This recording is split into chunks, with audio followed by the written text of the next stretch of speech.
I have the honor to introduce our facilitator, our leader, Barb Gruen. She has resources not only in the form of music, but wonderful texts, some of which she has even authored. So just a plethora of information, as well as just great content for us today. So let's dive right in. Please give a warm welcome to Barb Gruen.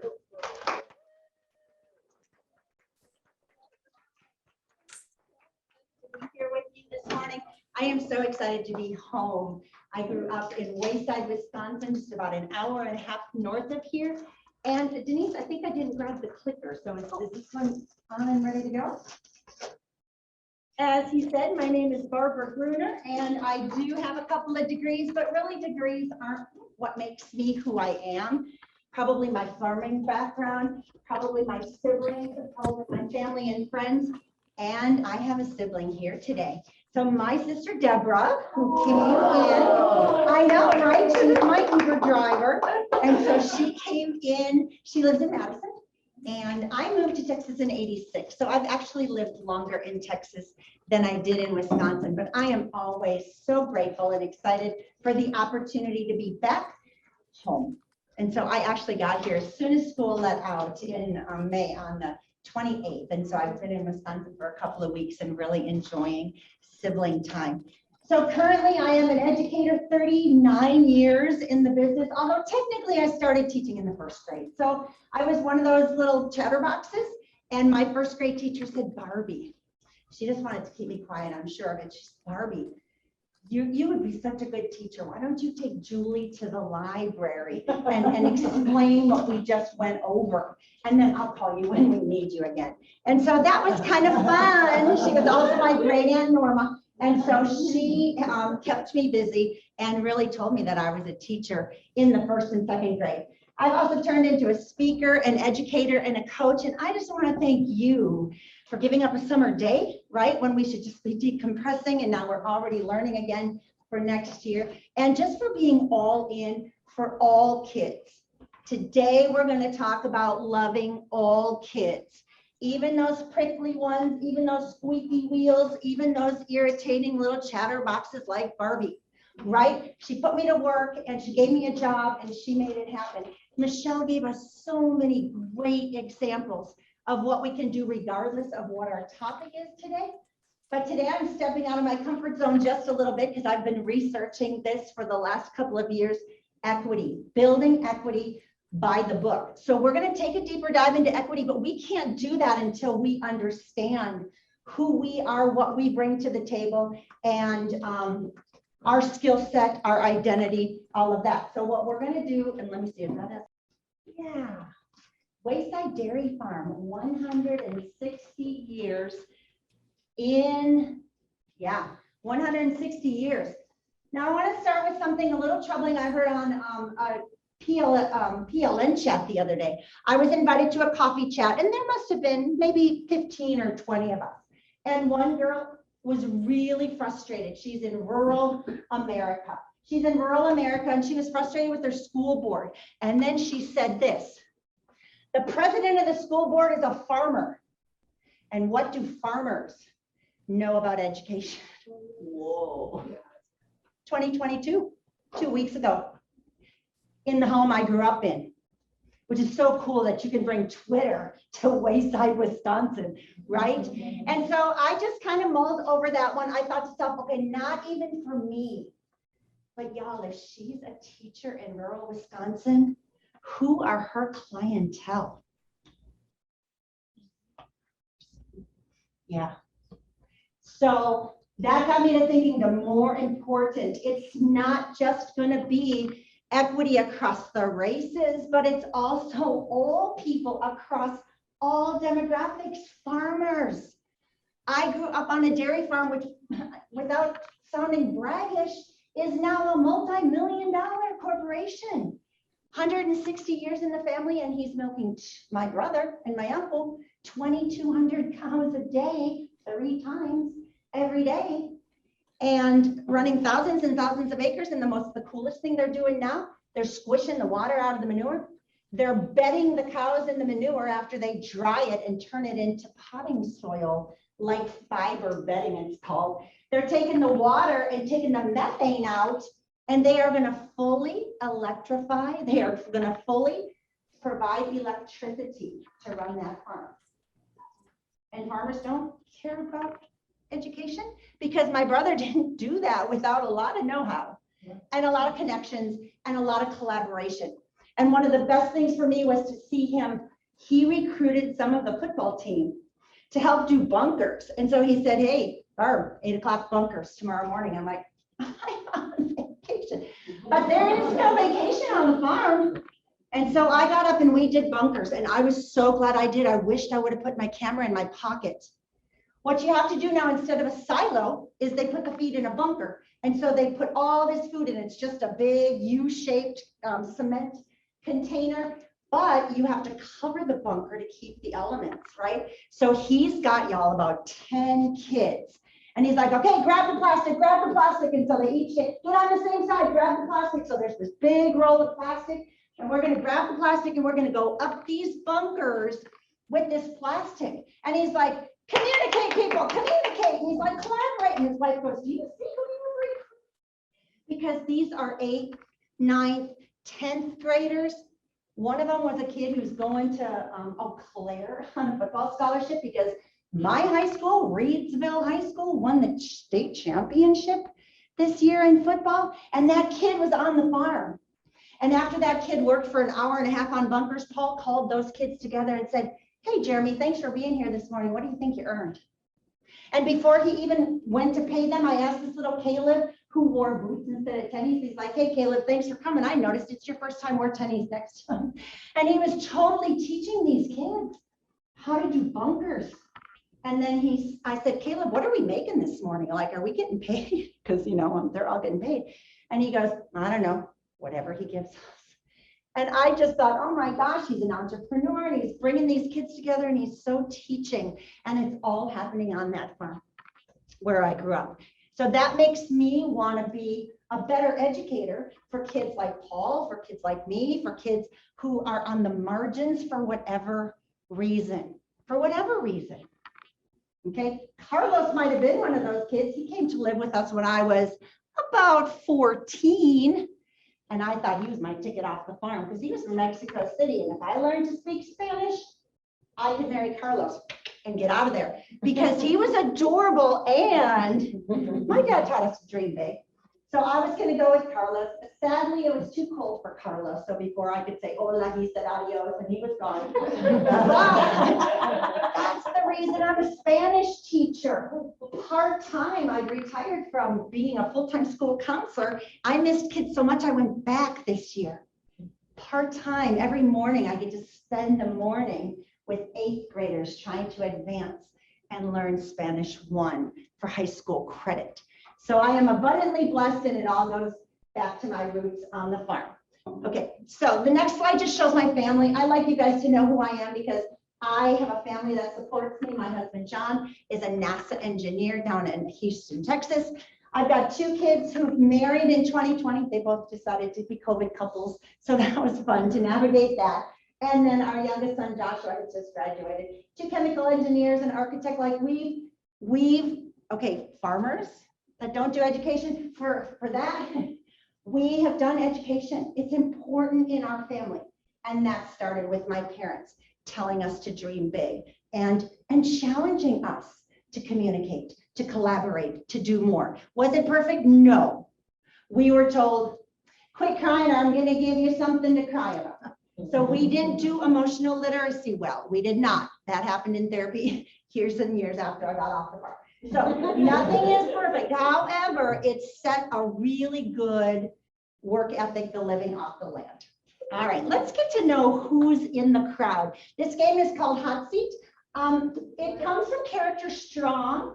Houston, I worked with Character Strong for the first 3 years out of retirement. Houston lets me use this. I change up the questions.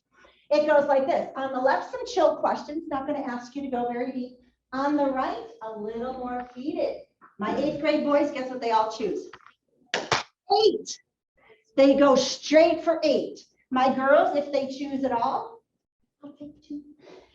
It's so interesting to watch the genders even in 2022 and how they interact and how they, and not of it, a lot of it's not that different from 84 when I started teaching Spanish. When I went back this year, I hadn't taught Spanish in 26 years.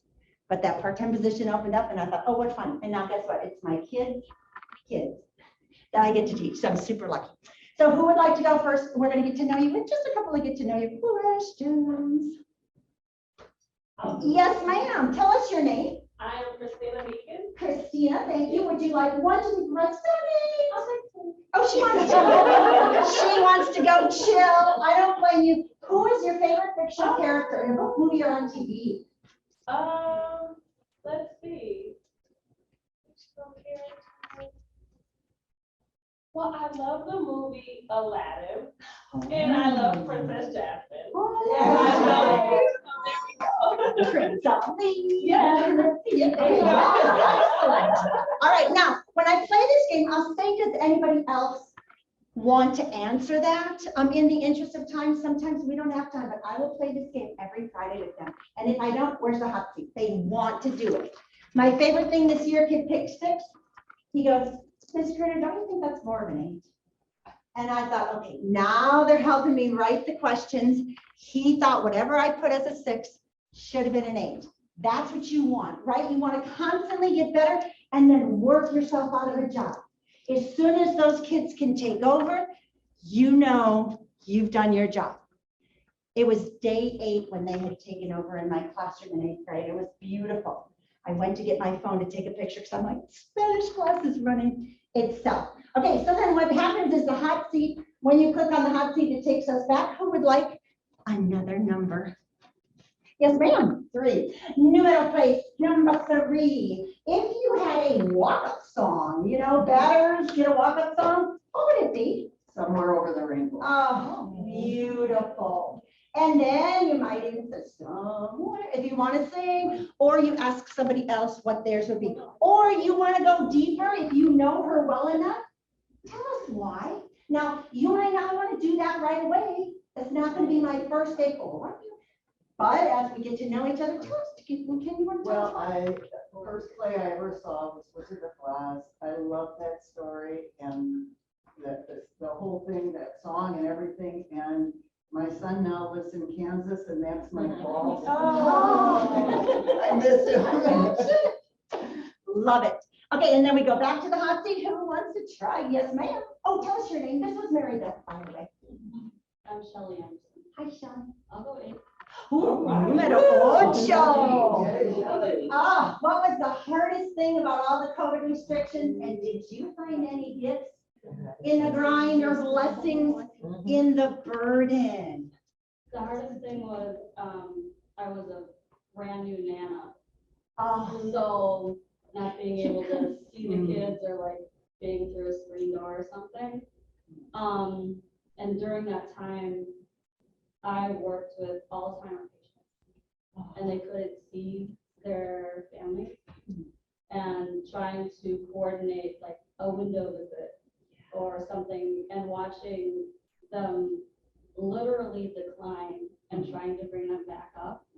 I think that was a gift and a blessing for me to be able to work with them. amazing.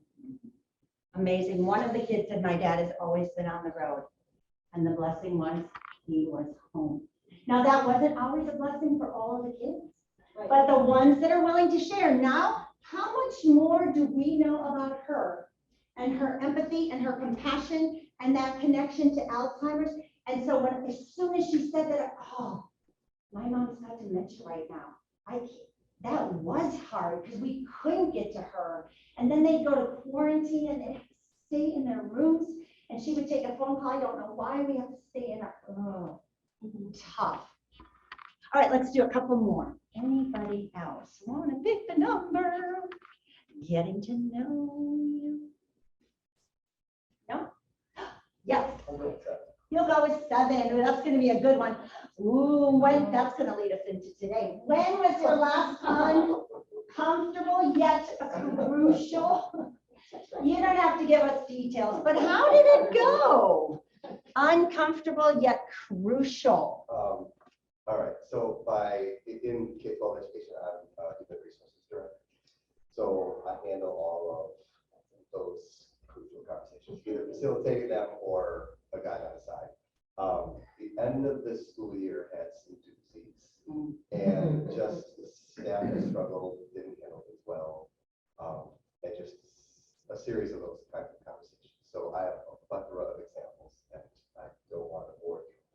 I'll give the highlight of meeting with a principal whose wife works in our district, and he inserted himself into a conversation on her behalf to support her in her role. So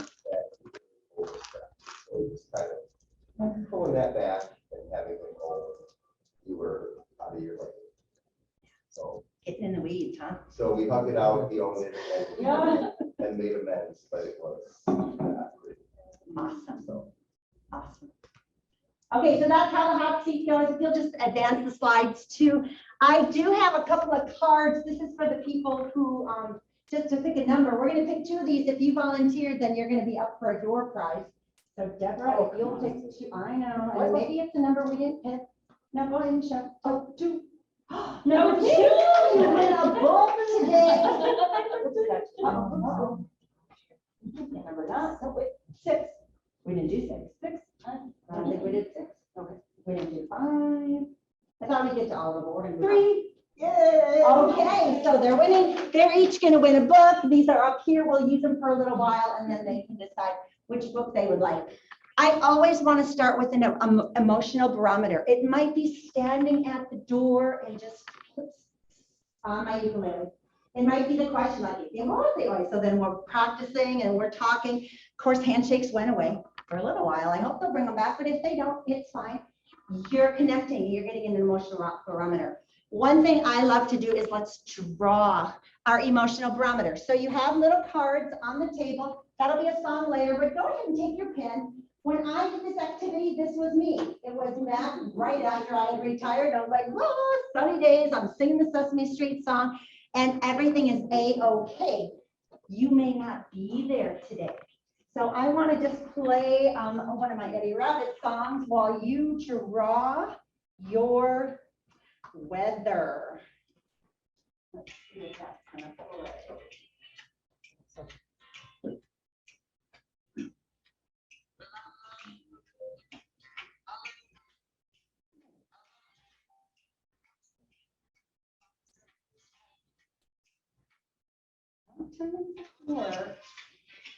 There we go.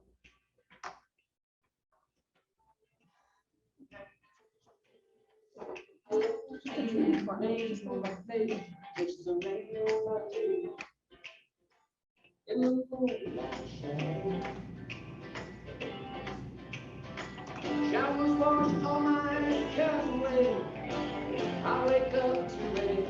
Sunny day, but I love a rainy night. Yeah, I love a rainy night. If you are with us virtually, you can jump on emojicopy.com and you can pull emojis and drop them in the chat to let us know what your weather is like today in emojis. So that's a virtual adaptation. If you ever have anybody Skype in or Zoom in or Teams in or however you're getting people in, I want to welcome my Zoom conference participants today. Mandy, I think you're in from Texas. Super excited about that. Does anybody want to share what their little weather looks like? Erin, what does your weather look like I today? did just a sun with a cloud, and I think it's just because the sun is coming out. We're starting summer vacation, so I'm still feeling a little tired from, just finishing up the school year. Yeah. But excited for summer, excited for some things to come. Nice, the sun is coming out and it's trying to. And what we know is that you have already endured through whatever problem has come your way. And so you can do that again. But that is not to dismiss how difficult it was, especially when those kids went on COVID restriction for 12 days or whatever it was before it changed to 3 days. And then all of a sudden it wasn't that bad. I'm like, wait, how did it go from 12 days to 3 days? That was weird. Over Christmas magic, I guess. But when the kid's gone for 12 days and you've got to get everything online, that was kind of like 2 jobs. Like that was a lot.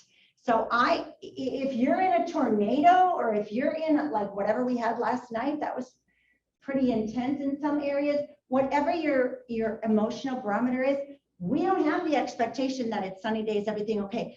We have the expectation that my classroom is a safe space where you can share. And it's going to be okay if you're in a tornado. In fact, I want you sharing that with me because I want to know what your tornado is about. And so that's really good. Erin, you can pick one of our books as well. If you will go forward, or else I should just learn how to do that, I think, huh? The one that doesn't have Another way to do it, I love this one, y'all. It is the vehicle metaphor. We're not going to take time to do it, but if you go to bit.ly, Equity Buy the Book, you can have these slides. You might want to do this one with your staff. Essentially, it's going to ask, what kind of a vehicle are you in? All right. Oh, what did I do? I'm sorry. I'm going to have to write you. So it's got a bunch of questions for what kind of a vehicle are you driving today?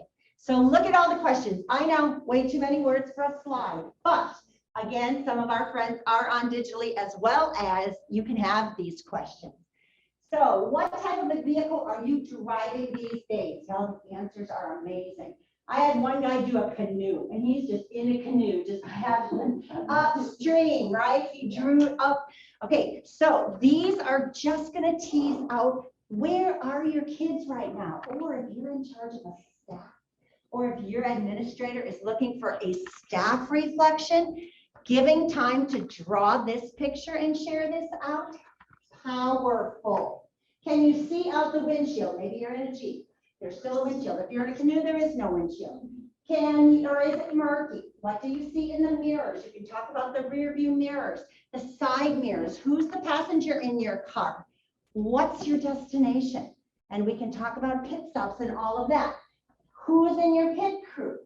There's going to be that trust thing that Dr. Borba talked about with empathy. Who are your sidekicks? Who's in your pit crew? What are the road conditions like? How are your tires? What's your speedometer reading? And you can tease out all of this stuff to help them paint a metaphor about where they are on their journey today, or this month, or this year. It could be reflection. Maybe do one in August and do one again at midpoint and then in May. It's a powerful reflection activity. I love the one about the brakes. Recently, my son spent $600 on brakes. He was pretty frustrated because he only has $500 limit on his credit card. So he's like, Mom, I had to use your credit card and then I have to drop money. And he was just frustrated, but he was going on a road trip and he went in for a routine oil change and they said, buddy, you are metal on metal. We need to fix those brakes. The next night he's on his road trip. His daughter just graduated from college. A deer runs out in front of him in the hill country in Texas and he hits that deer. And I take dessert to those brake guys because I am like, metal on metal would not have gone well to hit that deer. Sometimes we don't have good repair on our brakes, right? We have brakes. When do we need to put the brakes on? What is that deer in the road that's either going to hit us or we're going to hit it? Or we can slow down. We can take a break. And now with a little play on words, you can see where that's going. And then how's your engine? Just a whole bunch of questions to tease out where are you going and how are you going to get there? All right, next slide. It's going to begin with self-love. You guys cannot give away what you don't have. We were not taught to love ourselves on the farm. We were not. We just were not. Humble pride, maybe, but not self-love.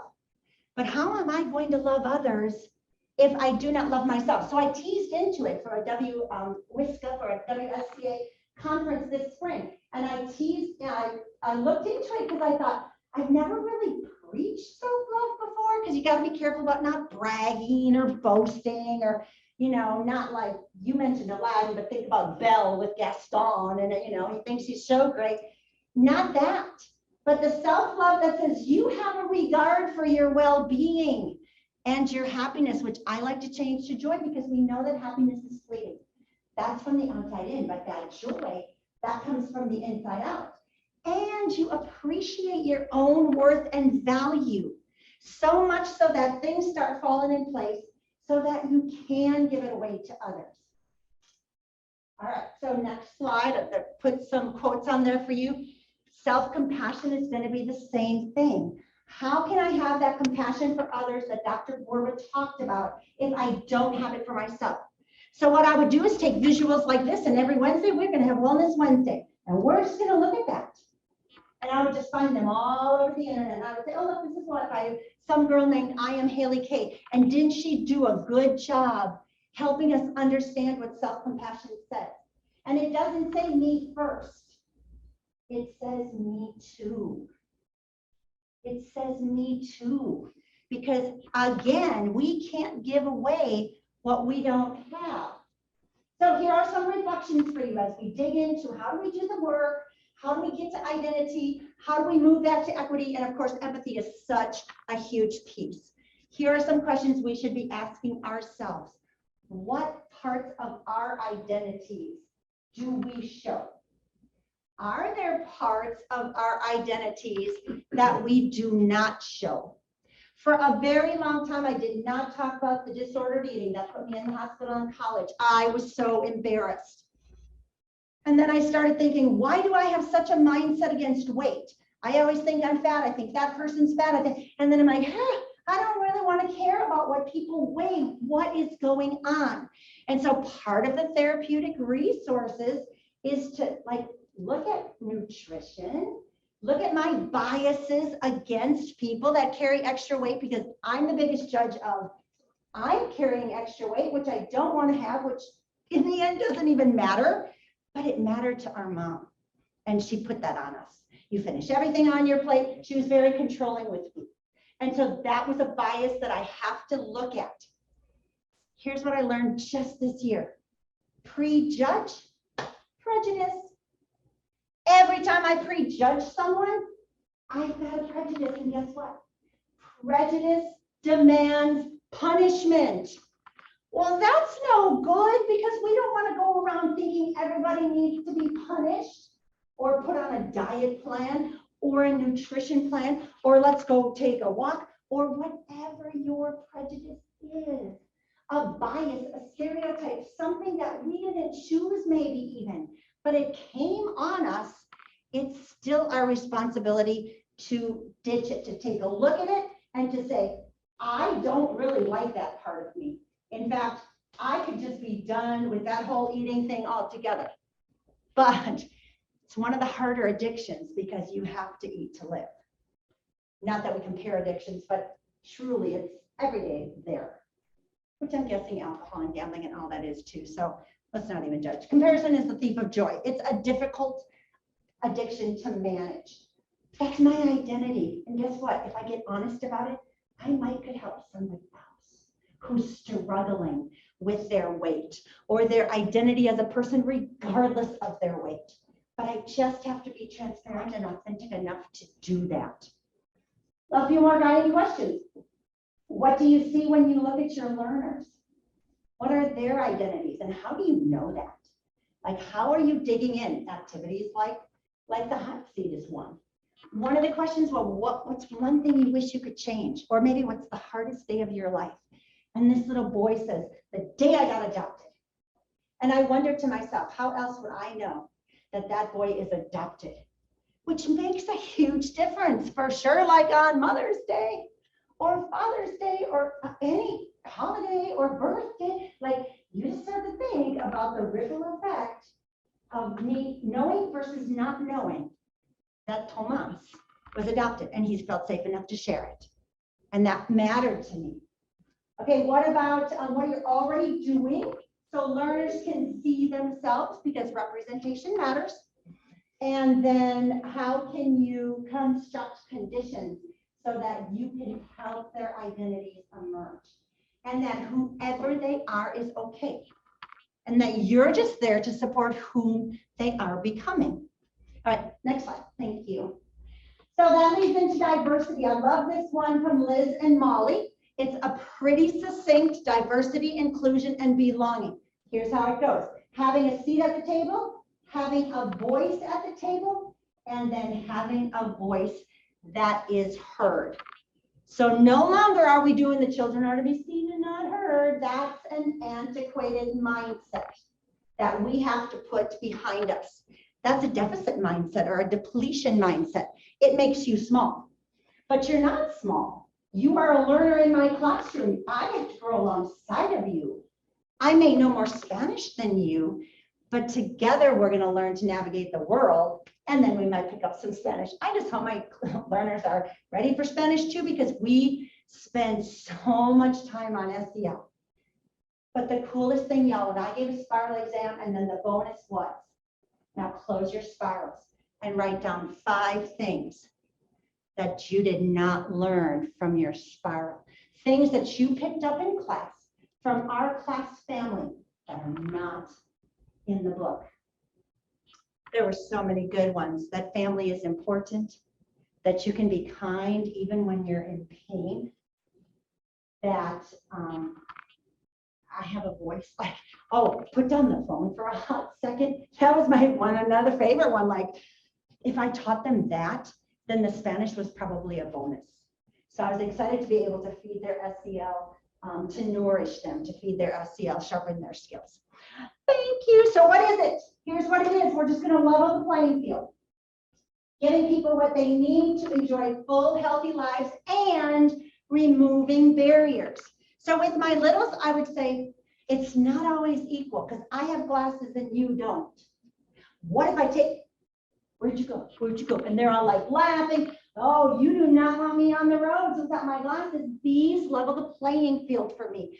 That's an equity resource that I have available to me because my eyes don't work like your eyes work. And then all the kids with glasses want to do it. You know, they take it off. No, thank you. And it's so adorable. Older kids can get this, the shoes or the watching over or through a fence. I have 2 visuals. Here's the shoes.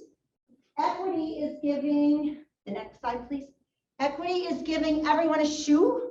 I'm sorry, equality. Everyone gets a shoe. You get a shoe, you get a shoe. Oprah, everybody gets a shoe. Equity says now these shoes are going to fit. I'm not only just giving you a 10, everybody gets a 10. This is, it's an old idea, but I really sharpened it with Erin Jones out of Character Strong. And she said it would be like Nike coming in and just giving your basketball team all 10s. And you all get a 10. So woohoo, you have a Nike shoe, but it doesn't fit. So it's not an equitable distribution. You all got a nice new pair of Nikes, but only 1 or 2 of you can even wear them comfortably. All right, the next one I saw is a bulletin board when I went to a school. I love when Dr. Borba gives examples, and you might seen this one or a variation of it, and even like they've added now justice where you actually have another level. But basically we're going, this guy's tall enough to see the ball game or whatever's going on the other side of the fence. Not quite tall enough, so he's found himself a ladder. Super small, so he's going through a peephole. And I think, oh, what a great visual to help kids understand that fair is not always equal. All right, questions or comments on those? One of my favorite books for teaching fair and equal, Fair is Fair, by Sunny Varela. We aren't going to take the time to read it, but y'all, it's so great because those 3 animals need to eat. So every day the zookeeper comes in and gives them all different sized piles of food. And so they get together and they're like, why does zookeeper like elephant the most? Why does he get the most food? So they decide to level out the piles because they should each get the same. Well, elephant goes down to skinny, and then that little jackrabbit hare can't finish it all, and he's splayed on the ground because he's full and he's got all this extra food, and zookeeper comes like, what have you done? Well, we're just trying to make it fair because you're not giving us all the same amount of food. And it will help your littlest learners kind of get that concept of equality versus equity. Okay, so Dr. Michelle Borba, I love to quote her. She says from her research, let's not stop reading to our kids. The age when they stop reading for themselves, 9. The age when we stop reading to them, 9. Let's not stop reading. I love that because I'm reading Ruthie and the Teeny Tiny Lies, and these kids are so engaged. but they're also first graders. So you think about the growth mindset. She talked about the curiosity versus, oh, I can't do that. So we want to catch them early, and then we want to keep doing that. We don't want to stop reading to them. So we're going to look at some books and what books can do for us. Next slide, please. So many benefits to the read aloud. And of course, empathy is my favorite. But there's also imagination and communication and enthusiasm and connection and engagement. And of course, asking them too if they want to read. One of my newest Abdul story that I found was a little boy who struggles not only to read, but to write. And he's got a great imagination. He's writing these stories out loud, but he can't get them on paper because of the reversals. So it kind of touches on dyslexia. And so an author comes to school and he says, well, you don't need to worry about the reversals. Just start talking. The reversals are worried about themselves. Let's put your story onto paper. Because after all, writing is just talking on paper, right? It's kind of the idea. And it gives a chance, the child a chance to communicate in a different way because he's already a great storyteller, but then he's going to learn to get it down on paper. So let's look at the next slide. This came out in 2018, or it came out in 2021, but it went back to 2018 out of the University of Madison. And it's actually super small, and I apologize, but I wanted to quote it exactly. How do kids see themselves in books? They looked at a bunch of books, and look, 50% of our books had white protagonists. And then it goes down from there. Our kids are not seeing themselves in books. Oh, the white kids seem to be, right? But I didn't see myself as a farm girl in books growing up. Steve, Dick, and Jane, well, they were out playing with their puppy. I was never out playing with my puppy unless that puppy was getting the cows in with me so that they could be milked, right? So representation mattered then, but they didn't know better. We know better now. And when we know better, we do better, right? So it behooves us as authors to write a book that's got an inclusive classroom. So we have all sorts of kids in the classroom. So when we wrote Mr. Quigley's Keys, we made it very intentional that a lot of kids would be represented in that one small scene in the classroom. It's also got sign language because we know that people with hearing impairments or just difficulties like deafness, which I learned has so many different spectrum, so many different levels, but that they see themselves in books as well. What about ads? I think that next one comes up, maybe that representation. Oh no, the windows and mirrors. Okay, so from this Professor Rudine Bishop, he says, and you've probably heard this before, we need to have windows, we need to have mirrors, we need to have sliding glass doors. Books that see ourselves, books where we see others so we can learn about them, and then sliding glass doors, books that invite us in because empathy is elevated when kids read fiction. So you want books that do all of these things, and they have to see themselves in stories to know that they matter. I had one little boy over the years, Armani, and I'm in a predominantly white suburban school, 79% maybe socioec, higher upper middle class. Armani came to live with great grandma who was 78.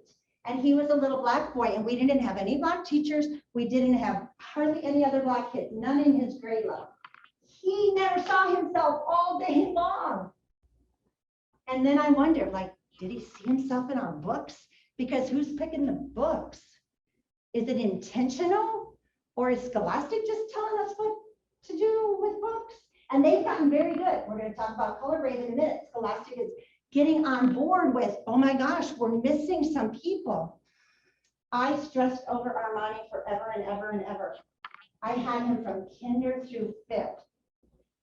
And I tried everything, but I wasn't what he needed.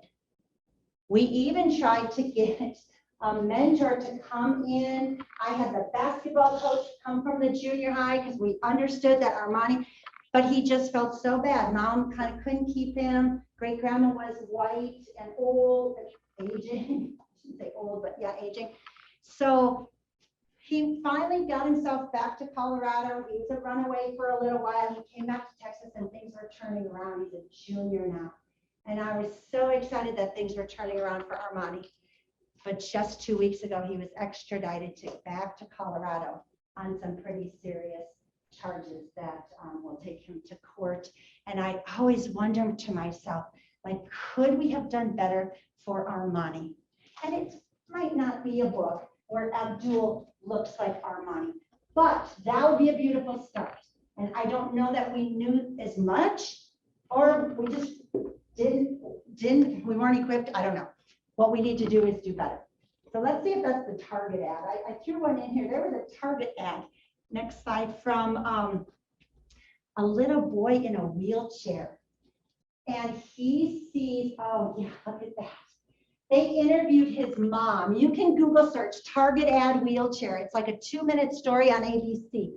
They interviewed his mom because that little boy saw that Target ad maybe 3 years ago and finally sees himself for the first time in forever.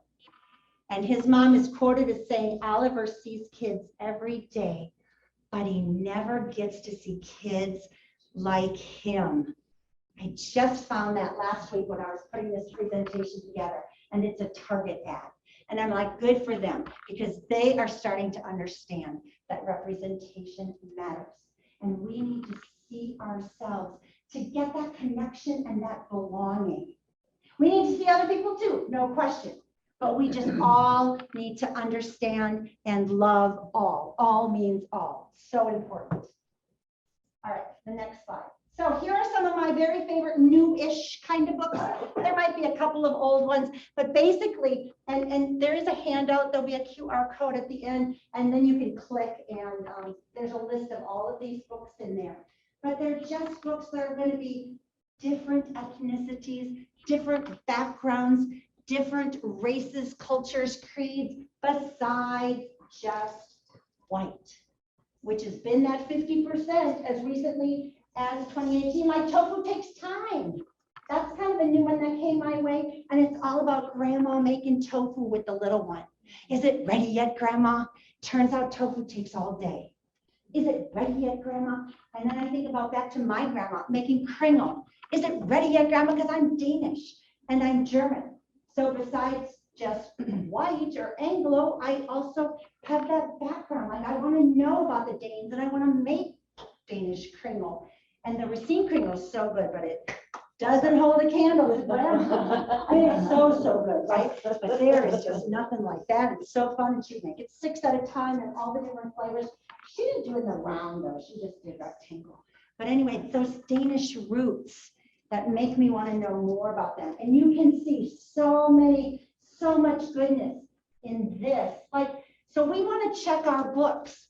And then when we check our books, we want to make sure there's no biases or stereotypes in them. Raise your hand if you know the book, Those Shoes by Maribeth Phelps. One of my favorites. But guess what?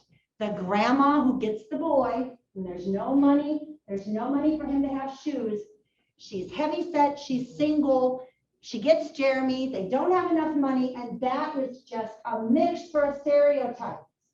It just is. Now, I don't think it needs to be banned.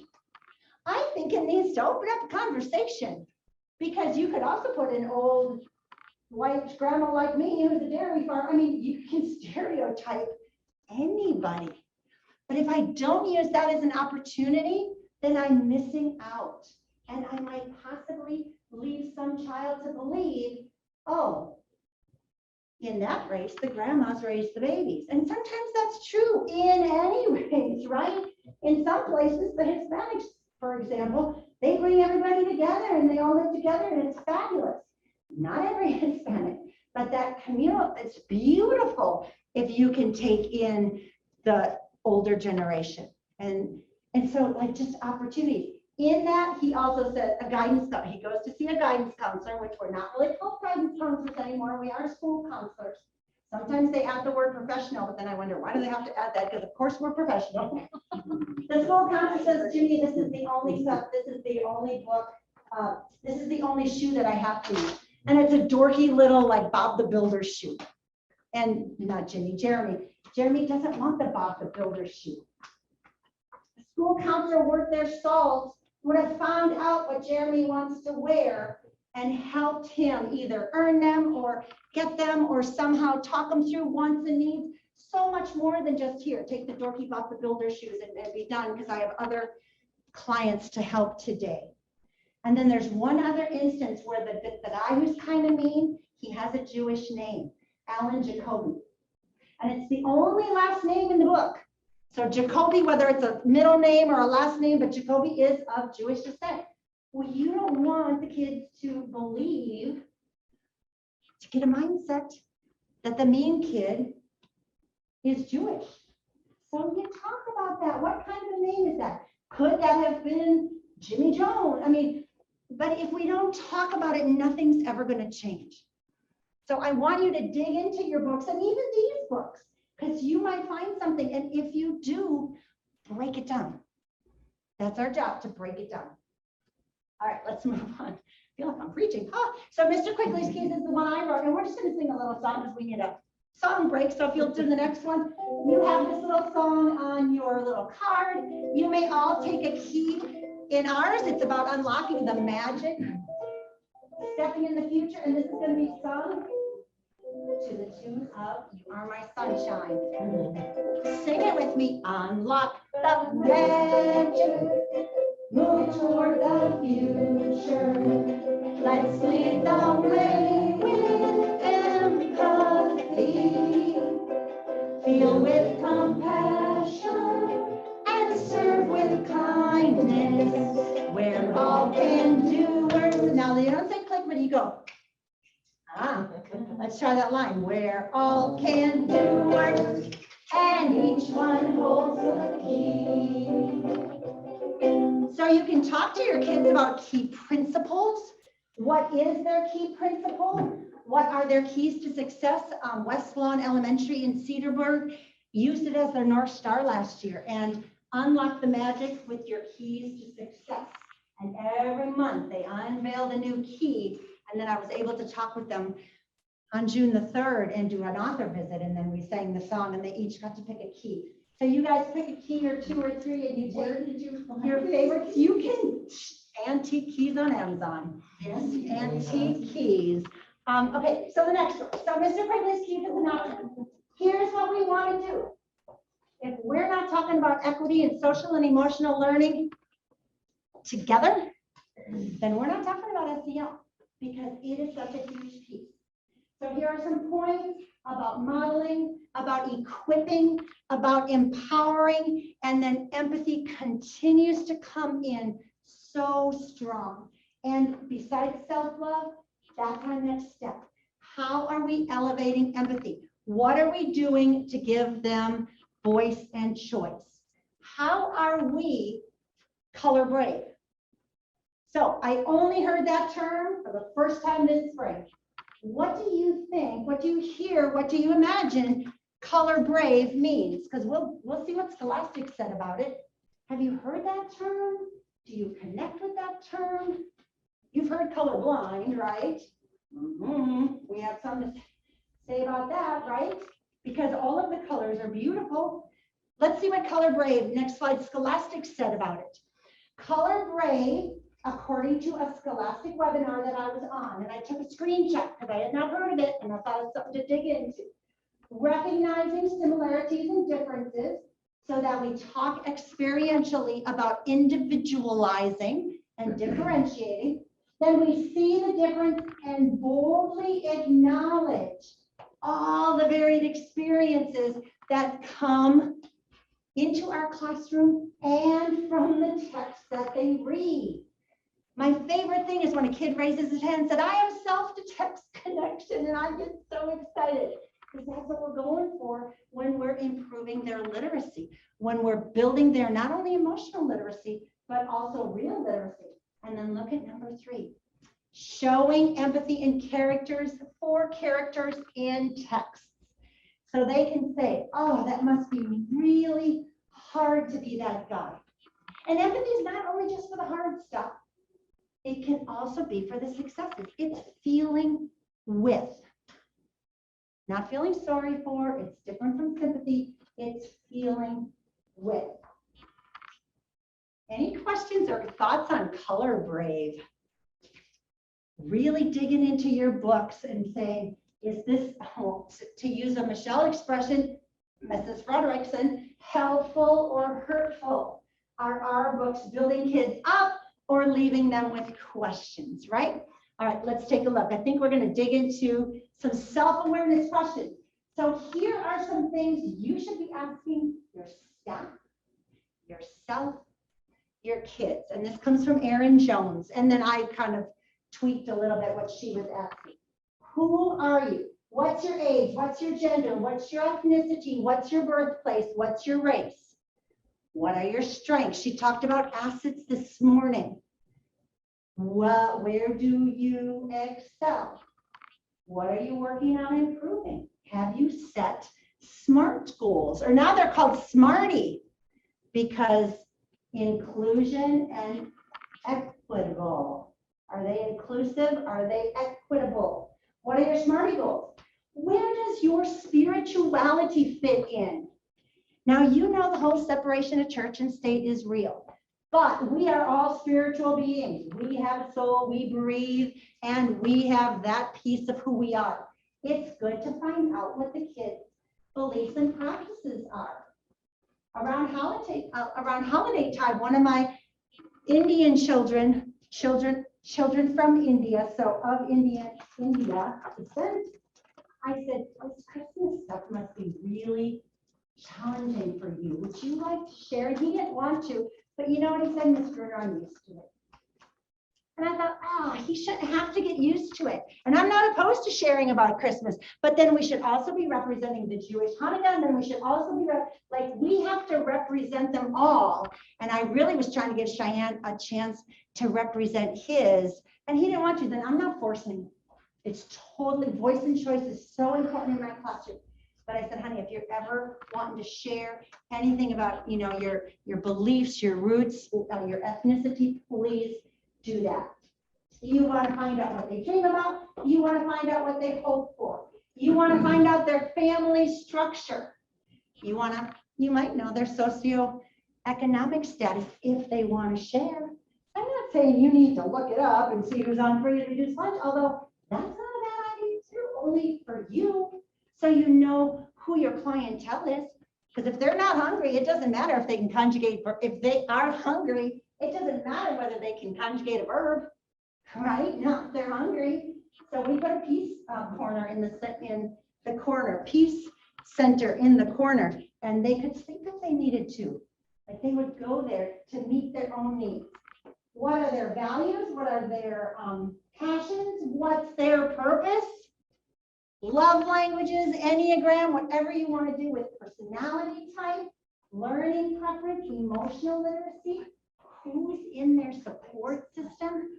These things all matter. They matter to the kids, they matter to you. And here's the fixed mindset, the biases, the stereotypes. What do we need to unlock? What do we need to dismantle? We need to say, you know what, that was something that my family of origin said, but it is not a belief I have taken with me, or it is a belief I have taken and dismantled. And then how do they decompress? You, your staff, your students, what feeds your soul? What is that nourishment that can only be for you, right? That's personalized, that's individualized. Maybe you have horses and it's equine therapy. That was mine on the farm. I would get on those horses and just gallop away until there was no more galloping either one of us, Scooter or me. All right, next one. Oh, did any questions like that jump out at you? Like, are you asking your kids these things? Could your teachers answer these questions? Because equity starts with identity. We can't give away what we don't have. All right, next one. Love languages. I loved this one from Gary Chapman's work. It's a coffee metaphor. So there are 5 love languages if you want to teach them. Affirmations, words of affirmation, acts of service, giving gifts, quality time, and physical touch. I believe physical touch used to be called personal touch. I've researched it. It looks like the most recent is physical touch. Be careful with that one because kids in trauma may not want to be touched. But we're looking at what's your love language. So in the coffee, oh, the kids who are the words of affirmation, you make the best coffee. And it's not going to be the little kids, right? But among peers. If they're acts in service, I made you your favorite coffee. If your love language is giving gifts, I bought you a mug for your coffee. If your love language is quality time, let's sit down and have some coffee together. And if your physical touch, let me hold you like a coffee. Y'all, this year my 8th graders just wanted to touch each other. You know why? I'm not talking about groping like inappropriate. They just, because for 2 years, they didn't have that touch. And they were just congregating in the hall around the counselor. It was like this beautiful hallway huddle. And they just wanted to touch. And she's like, friends, let's keep our hands to ourselves. And I get it, they're teenagers, you want a little bit of that. But they just wanted to touch, and physical touch, it's a love language, and they missed it. All right, let's look at a few other things that we can do. I've got some self-awareness. You can actually take an implicit bias test if you're brave, if you want to. It's hard because you don't want these biases, but if they come with you, you want to know if you need to dismantle them, right? You can take a daring leadership assessment. That's Brene Brown's work. She does a fabulous leadership job. Stuff. If you have not read Dare to Lead by Brene Brown, you might want to read that. Lots of empathy in there. And then you could do an Enneagram test. Just to see where you are. And there's some free ones out there, and you can pay like $10 or something. So what do we want to do? Who are your learners? These are some of those are the same questions, but after you know yourself, get to know your learners. I'm coming from a place that was when I taught like AP world history. Okay. I teach my kids that race is a construct that happened throughout the time of slavery, and you're not a box to be checked. Your ethnicity matters. Race is something that white people came up with to put you in a box and to justify the slave trade, darker color, whatever. So when I see race up there, there's a part of me that goes, Okay, good. It should make you uncomfortable. yeah. And Yes. so like when I teach my kids, all my kiddos, it's ethnicity. I'm so glad you're teasing that out because that's discernment. And they're going to hear that word race. And then you're going to say, this is what it looks like from a historical perspective. Right. So I love that. I tell my kids, there's going to be stuff in this that makes you uncomfortable. Good. I hope it does. We watched the movie McFarlane USA. Has anybody seen it? It's a Kevin Costner. He takes these Latino kids. They're pickers. They go pick in the fields before school. And he takes them and turns them into a cross-country team. And at one point, the coach goes, how do you even talk to them? Oh, you probably just point. And I said, y'all, that is going to bristle you. It should. That's called racism. And that's what we want to break apart. And if we just avoid the words or we just pretend it isn't out there, we're never going to change it. Right? And so I said, okay, if it makes you laugh and it's nervous laughter, take note. If it makes you laugh and it's not nervous laughter, I want you to think about what you would say if somebody said that to you, just because there's a language barrier or cultural difference with the pickers versus the, they were like a prep academy, and then these runners were going to come and run. And that man took that school to 7 state championships, that cross-country running team. But they started from like nothing. But they didn't even have the right shoes. And he did that for them. But there's a lot of racial tension in that movie. And I want to still show it because I want the kid to get that discernment, to know that that's not okay. And then to take the next step. What am I going to do when that happens to me? So I'm glad. If you were doing this, would you take it out? Personally, You would. Okay. Anybody else? Does anything else kind of make you bristle like, ooh? Okay, let's go through empathy. I think that's what comes next. I keep thinking we're going to get to empathy. Oh, to promote equity. All right. So again, a lot of things on here, but think about your safe, brave spaces. Think about how you're going to work from an abundance mindset versus a deficit mindset. Think about how you want your class culture. Begin with the end in mind, and then let the kids help build it. We know from Dale Carnegie that people will invest in what they help build. So let your kids help you build the culture and get to equity. And think about the conversations and have the conversations. And amplify culturally diverse works of art. This one is Have You Filled a Bucket Lately, but it's in Spanish. Like different cultures, different languages, different ways to reach the kids. All right, I usually need a couple hours for empathy, but let's look at empathy. I love this one, empathy with this help. There's the mirror, right? There's the mirror. Remember, windows, mirrors, and sliding glass doors. How do we step into the shoes of another person? And with little kids, I go like this. Give me a thumbs up. That's a thumbs up for you because you're doing a good job. Let's try it. Give me a pinky up. That's for me today. Now I'm on your right hand. You're on my left hand. Let's try that. Now switch. Now switch back. Try it. It's really hard. Now switch again. And then switch again. And they go, oh, Miss Kruna, this is really hard. I'm like, yeah, right. So is empathy at first. Pull in the ones you're not using, so it's not just that. And then if you say, you see some kids at their frustration level, then you say this, if that's too easy, boys and girls, try 5 and 2. High five for you, 2 pieces, we're peacemakers. But this is me, this is you, now switch. Now switch. Now switch. It's about switching places. It's about switching places, whether it's the pinky and the thumbs up. And that's hard for little kids to conceptualize, but it's an important word for them to know. All right, so let's dig in, empathy in 10 minutes or less. This is Michelle Borba's work, Daniel Goleman before her. The empathy trifecta, she called it the ABCs. I like to think about it as head, heart, and hands. I learned it in 4-H, head, heart, hands, health, right? The mindset, the heart set, the skill set. You have to understand what someone's going through. You have to be able to embrace and feel it. And then you have the desire to do something about it. So we'll flip through pretty quickly because she covered a lot of this.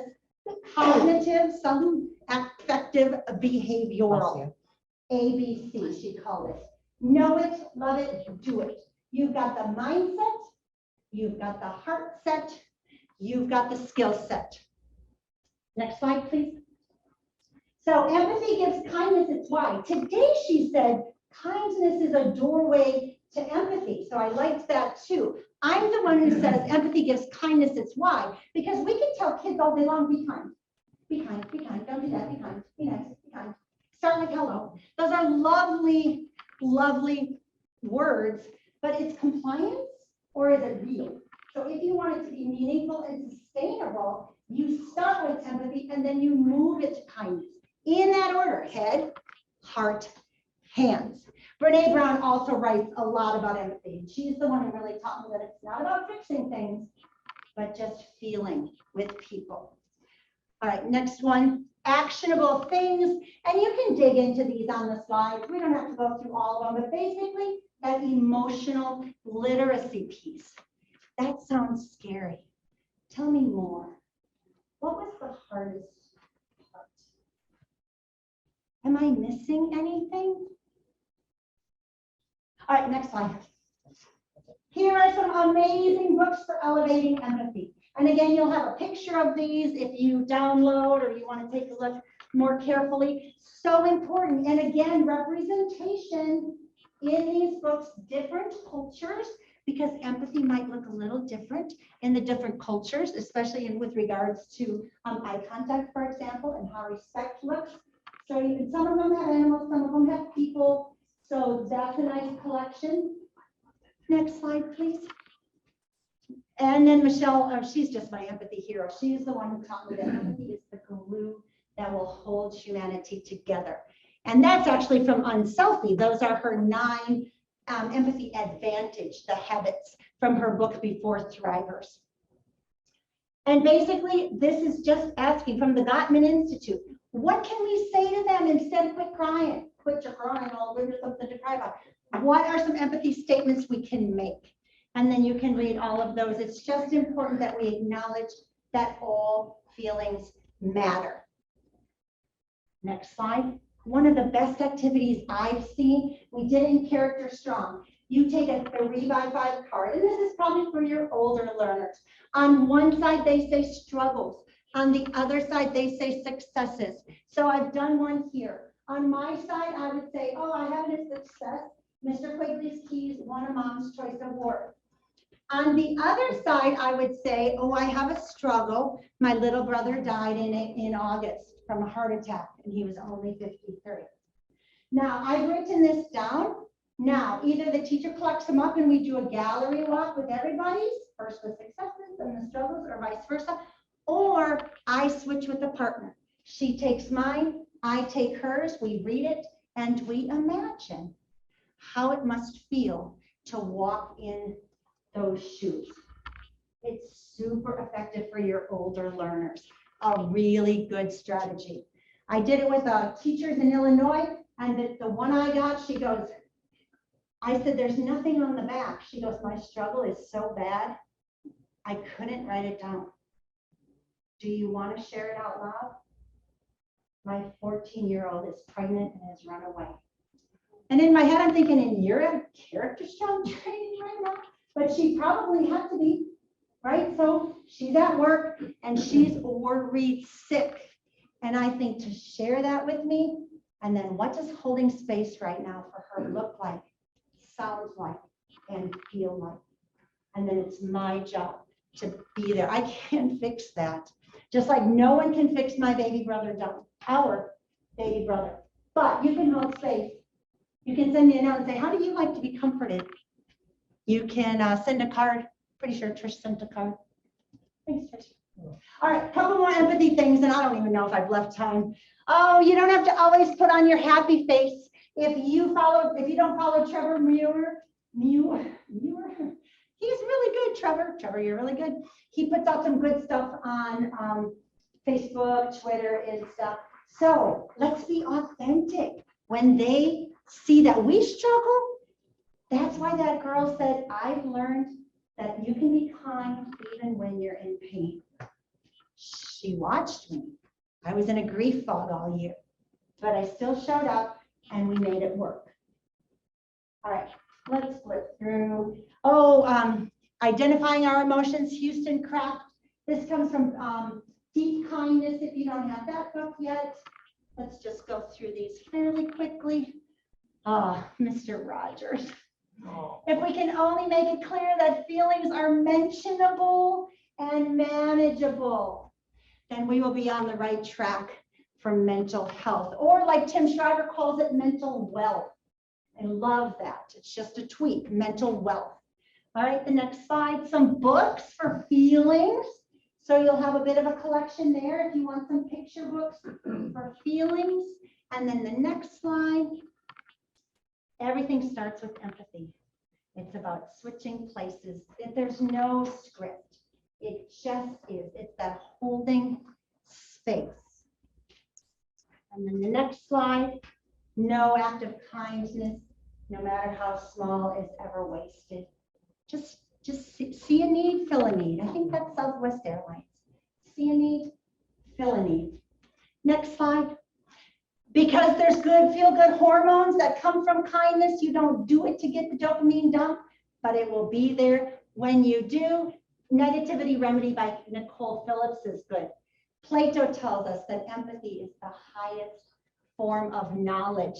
So if you'll see like my dad painting with my nephew, you'll see my son serving the homeless, you'll see those kindergarten kids helping each other, you'll see our knitting club, you'll see the knitting club, the scarf for the homeless man. How are we looking, observing, noticing, so that we can fill needs?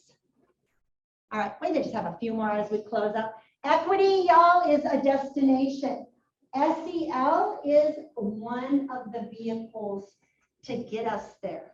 So I want to make sure as you look through your books, you're thinking about all the 5 core SEL skills, but equity is a big one, and empathy is right there with it.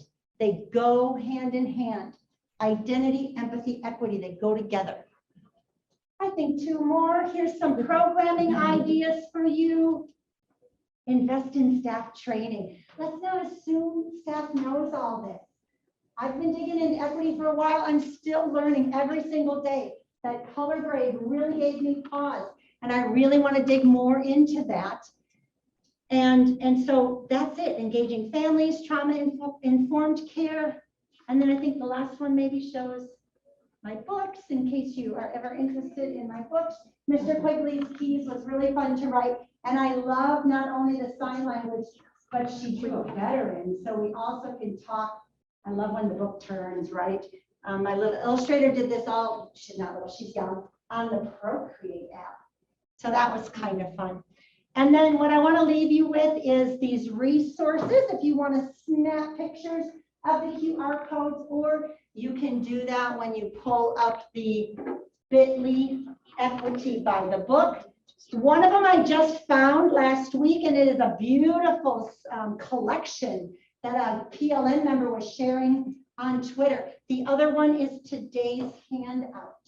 So it's just a 1-page with some of those books listed and some of the research about windows, mirrors, and sliding glass doors. And then I think the last one is one of my favorite new quotes.